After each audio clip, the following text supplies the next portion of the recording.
Hi Mama! Hi Mama! Hi Papa! Okay, ngayon ay Piyesta ng San Roque, August 16, 2025. Happy Fiesta! Ano-ano naman ang alaala niyo noon, nung unang panahon, anong mga nang pangyayari nung piyesta? Ay, katulad yung fiesta, maraming pagkain ng lola. May mga bisita, ang lola, maraming pagkain. Bisita sa simbahan ng lola. Tapos, natatanda ako, may mga basketball player na kumain sa bahay sa Alabang. Pinagandaan ng lola yan. Wow, basketball players? Oo. Pinakain ng lola. Wow. Na madaming pagkain. Mahilig talaga maganda ng pagkain ng lola. At ang gusto ng lola, may mga bisita. Tapos, in spite of those activities, busy siya sa simbahan. Ang lola. Dahil meron siyang posisyon. Ano ba, ano yan? Yung nagsusot ng look.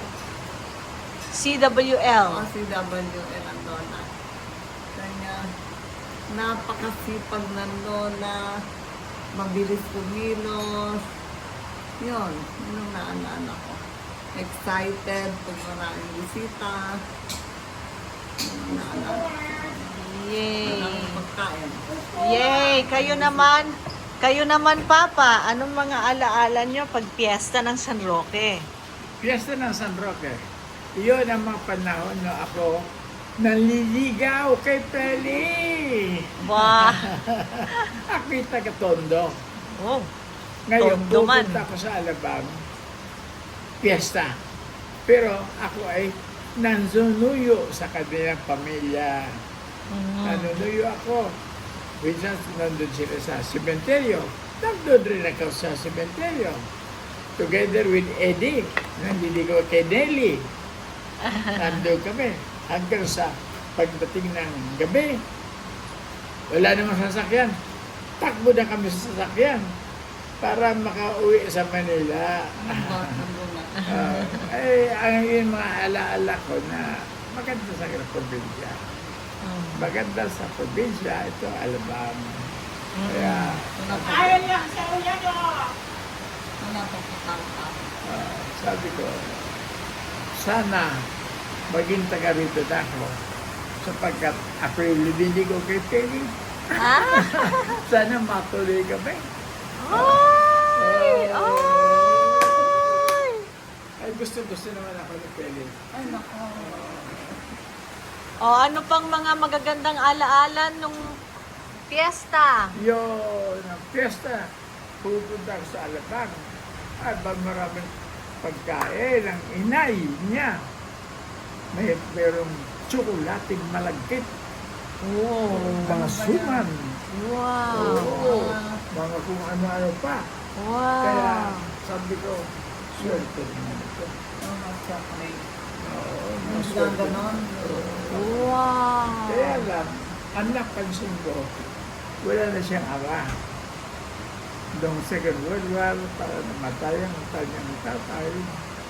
Kaya, byuda na si inay. Byuda na si inay. Masaya naman siya. Yan ang tinatawag na Mary Widow. Mary Widow si inay.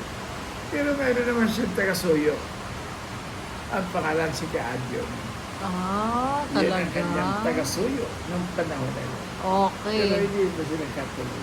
Oh, love story na ito. Love story. Oh, okay. So, ano masasabi niyo sa mga taga-Alabang? Piyesta ngayon. Basta, yan. Umuulang piyesta. Naku po. Oh, anong message niyo sa taga-Alabang? Go. Go, masaya ang mga tao sa Alabang kahit na siguro hindi man sila mayaman, hindi man sila mahirap. Basta normal lang ang buhay nila. Masaya na sila. Sa mga 12, okay lang. Diit, it's okay.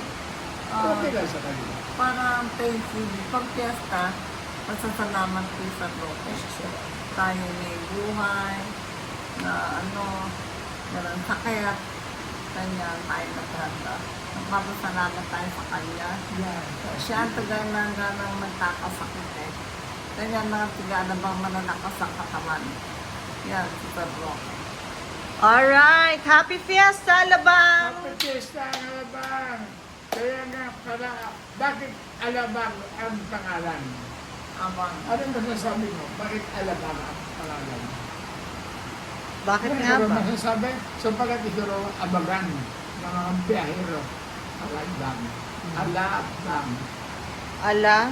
Alabang. Abangan. Abagan ng mga biyahero. Ah, ganun. Kaya Alabang, abangan. Abagan. Ah, now I know. Isa na yan. Isa na yan. Palintain. Okay. Batiin nyo sila. Happy Fiesta! Happy Fiesta! Everybody! Alabang din nyo. Alabang din nyo. Pangalan? Alabang.